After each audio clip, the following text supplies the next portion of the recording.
ही है कि यदि हमने कह दिया कि भगवान की कथा सुनाइए तो भगवान की कथा कभी पूरी नहीं होती है।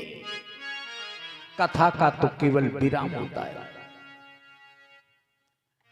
अगर ये कथा स्वयं भगवान अपने श्रीमुख से कहें, लक्ष्मी जी श्रोता बने, तो भी इस कथा को पूरा होने में 6 महीने लग जाएंगे। और इसी कथा को यदि लक्ष्मी मैया कहें और भगवान श्रोता बने तो इस कथा को पूरा होने में 1 वर्ष का समय लगेगा। और अगर यही कथा हमारे जैसे ये आचार्य पंडित बोले तो न जाने कितने जन्म लेना पड़ेगा, फिर भी भगवान की कथा पूरी नहीं हो पाएगी। हम सभी का प्रयास तो वैसे ही रहता है जैसे कोई बौना मनुष्य आसमान छूने का प्रयास करता है।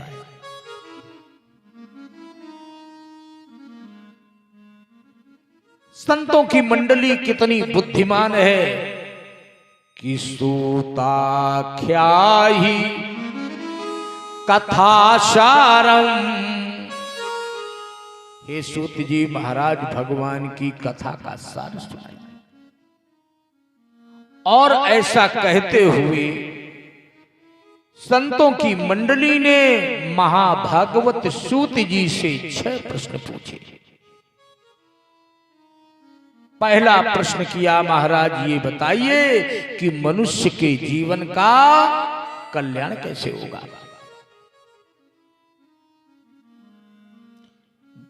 दूसरा प्रश्न किया, महाराज जी ये बताइए कि शास्त्र तो बहुत है, 4 वेद 6 शास्त्र 18 पुराण, और मनुष्य की आयु ये बहुत कम है। कलयुग में मनुष्य की आयु केवल 60 वर्ष की है। इसीलिए तुमने देखा होगा कि ज्यादातर लोग 55 60 65 55 60 65 55 60 65, क्योंकि कलयुग में यही आयु का पैमाना है। लेकिन कुछ लोग 80 साल 90 साल ऐसे जी रहे हैं। ये उनके जीवन के पुण्य कर्म हैं। 60 के ऊपर जो भी समय हमारे जीवन का है वो समय केवल हमारे पुण्यों के बदौलत है। इसीलिए कहते हैं कि जीवन में पुण्य की पोटली को बड़ी करते चलो, यही जीवन के प्लस पॉइंट है। आयु कम है, शास्त्र बहुत है, सभी का ज्ञान प्राप्त करना महाराज कठिन है। इसलिए ये बताइए समस्त शास्त्रों का सार क्या है, निचोड़ क्या है। तीसरा प्रश्न किया, महाराज यदि भगवान सर्वोच्च सत्ता के अधिकारी है, जिनके एक भ्रकुटी विलास के कारण संसार का उत्थान और पतन होता है, तो ये भगवान अपने लोक में बैठ करके संसार के दुष्टों का मुंह सफाया क्यों नहीं कर देते। भगवान चाह ले तो क्या नहीं हो सकता।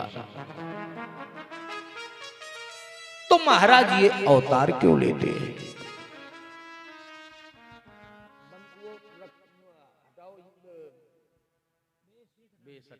पढ़ा है, आप समझ नहीं पाए।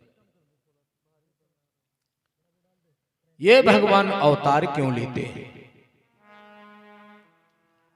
चौथा प्रश्न किया, महाराज अवतार लिए तो भगवान ने कितने अवतार लिए। पांचवा प्रश्न किया, महाराज ये बताइए कि मनुष्य के जीवन का उद्देश्य क्या है। और छठवां प्रश्न किया कि भगवान अवतार लेकर के जब अपना समय पूरा करके धर्म की स्थापना करके जब परम धाम चले जाते हैं तो ये धर्म किसकी शरण में जाता है। धर्मः कम शरणम गतः, ये धर्म किसकी शरण में जाता है। और इन 6 प्रश्नों के उत्तर महाभागवत सूत जी ने इन 88,000 महात्माओं को सुनाई है। और इन्हीं 6 प्रश्नों के उत्तर भगवान सुखदेव जी ने महाराज परीक्षित जी को द्वितीय स्कंद से लेकर के 12 स्कंद पर्यंत तक इन्हीं 6 प्रश्नों के उत्तर दिए।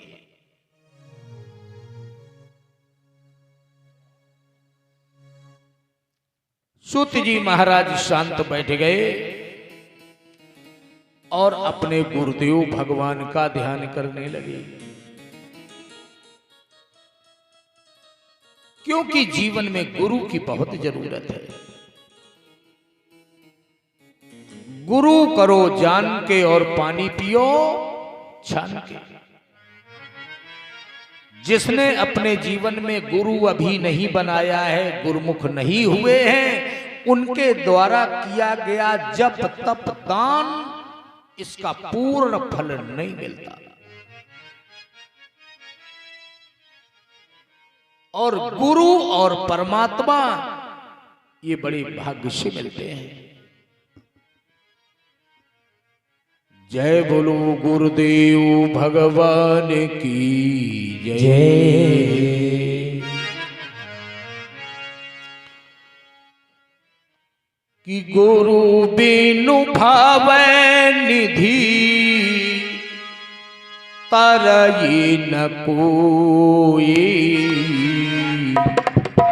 और जो बिरंची संग करे सम होई।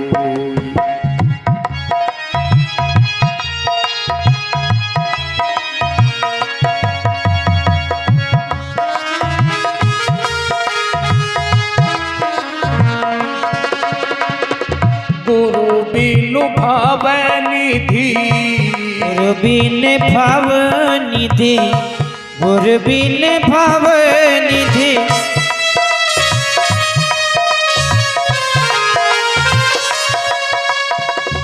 गुरु बिन भाव निधि तरहि न कोई।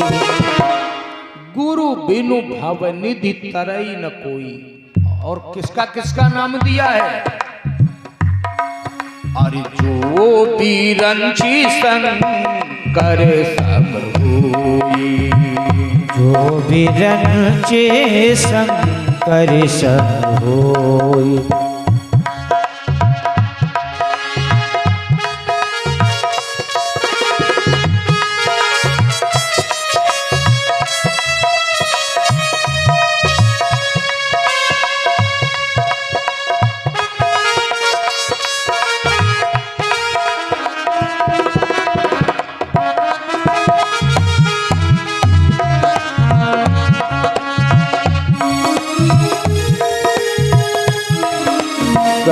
कर सब, चाहे ब्रह्मा जी हो, चाहे शंकर भगवान हो, सबने गुरु बनाया है। गुरुरु ब्रह्मा गुरुरु विष्णु गुरुर्देवो महेश्वरा। गुरुर् साक्षात् परब्रह्म। और तस्मै श्री गुरवे नमः। जय बोलो गुरुदेव भगवान की जय। आज हम जो कुछ बोल रहे हैं अपने गुरुदेव भगवान की कृपा से ही बोल रहे हैं। अगर हमारे गुरुदेव भगवान की कृपा न होती तो आज हम भागवत नहीं पढ़ पाते। आज सूत जी महाराज ने गुरुदेव भगवान का ध्यान किया कि यम प्रवजंतमनुपेत मपेत कृत्यम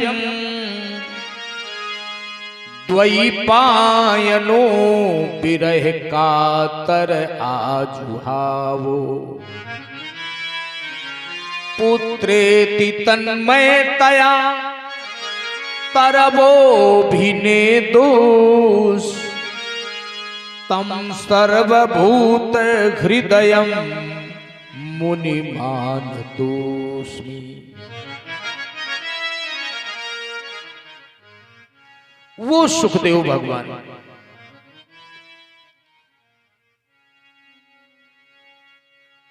जैसे इनका जन्म हुआ तो जन्म लेते ही जिनका नालो छेदन भी नहीं हुआ था, सन्यास सूचक दंड लेकर के जंगल की ओर चल पड़े। जन्म लेने के बाद ही जिनकी गति परमहंस गति की गति थी।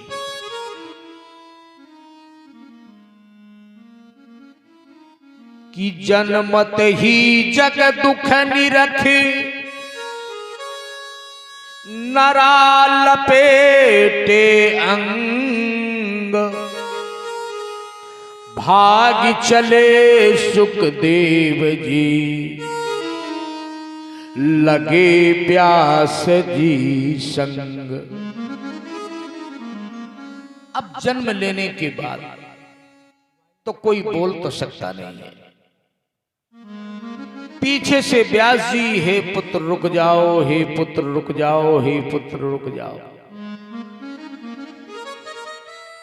तो जंगल के जो वृक्ष थे उनमें से एक आवाज आई, तरु तनु मैं उत्तर दियो कि जाऊ जपो तुम श्याम। ओ ऐसी स्त्री सुखदेव को मेरा सत सत बारे प्रणाम। जय बोलो सुखदेव भगवान की जय।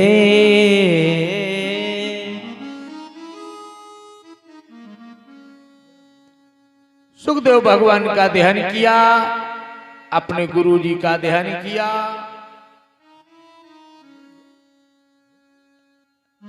तो संकेत मिला कि जैसे देवर्षि नारद जी ने कथा सुनी थी, ऐसे अगर कोई भगवान की कथा सुनेगा तो उसको फल बहुत जल्दी मिलेंगे।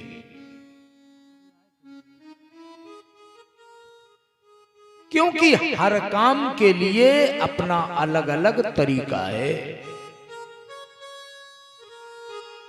एक तरीका सभी जगह काम नहीं आएगा।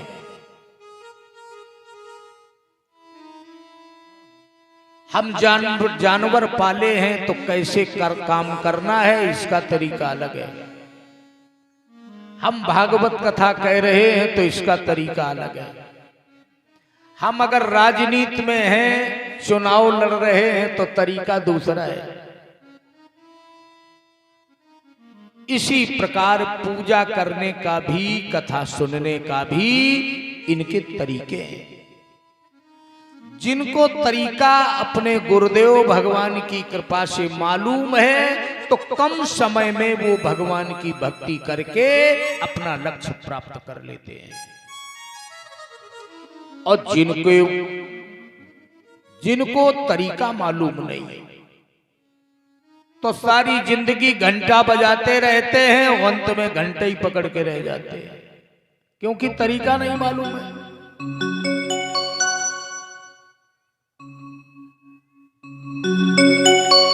महाराज जैसे नारद जी ने कथा सुनी थी, तो नारद जी ने ये हुआ, कहां कथा सुनी, कैसे कथा सुनी, तो एक कथा निकल पड़ी। क्योंकि अगर नारद जी न होते तो कथा न होती। बोले एकादपि विशालायाम चत्वारि ऋषयो मलः सत्संगार्थम समायाता तदत्सुस्तत्र नारदम। एक बार 4 निर्मल हृदय वाली ऋषि बद्रिका आश्रम में पधारे। वहीं पर देवर्षि नारद जी से मुलाकात हुई तो इन महात्माओं ने देखा कि नारद जी बड़े बेचैन हैं।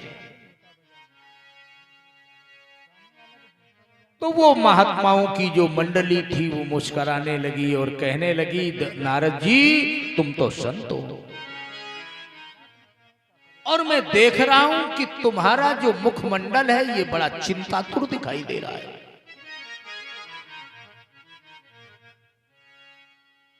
नारद जी आप संत हैं और संत कभी चिंता नहीं करते। भाई किस बात की, संत को किस बात की चिंता है बताओ? कि घर ना उसका घर है, ना द्वार है, ना बीबी है, ना बच्चे हैं, ना कोई रोने वाला है, ना कोई रोने वाली है, ना कोई खजाना है।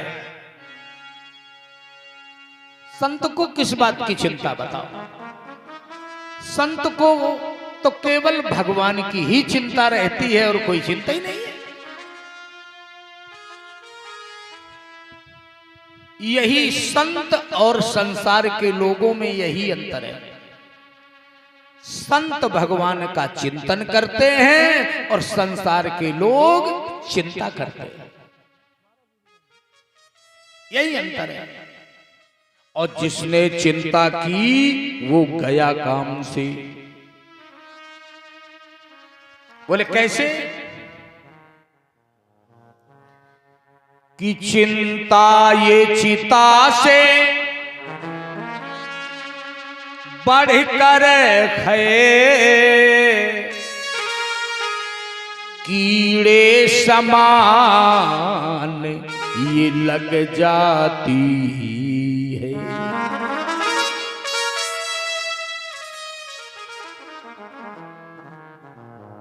बाद में ले लो।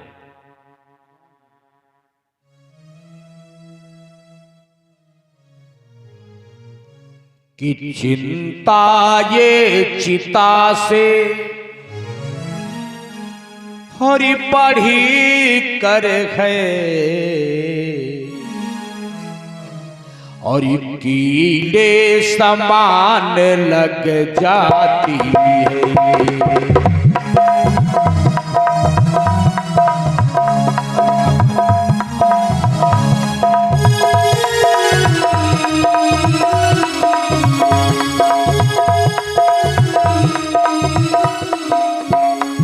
चिंता ये चिता से बढ़कर है, कीड़े समान ये लग जाती है। दोनों में अंतर क्या है? चिंता और चिता में चिता मुर्दे को जलाती है,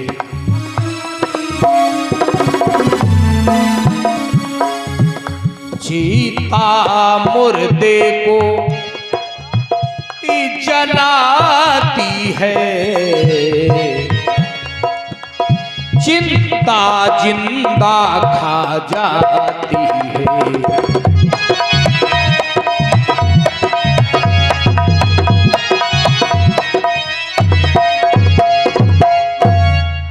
चिता मुर्दे को जलाती है और चिंता जिंदा खा जाती है। चाहे जितने दौलतमंद हो, हाथी जैसा शरीर भी सूख के कांटा हो जाता है, क्योंकि चिंता लग गई। चिंता एक प्रकार की भी नहीं होती, चिंता कई प्रकार की होती है। और जो संसार की चिंताएं हैं तो चिंता से चिंता लगती है। पहली चिंता लगी बेटा की शादी नहीं हो पा रही है, पंडित जी कोई बिटिया बताओ। होते करते शादी बेटा की हो गई, बहू आ गई, अब बच्चा नहीं हो रहा है। हे भगवान एक औलाद नाती आ जाए, सुख सुख छुआरा हो रहे।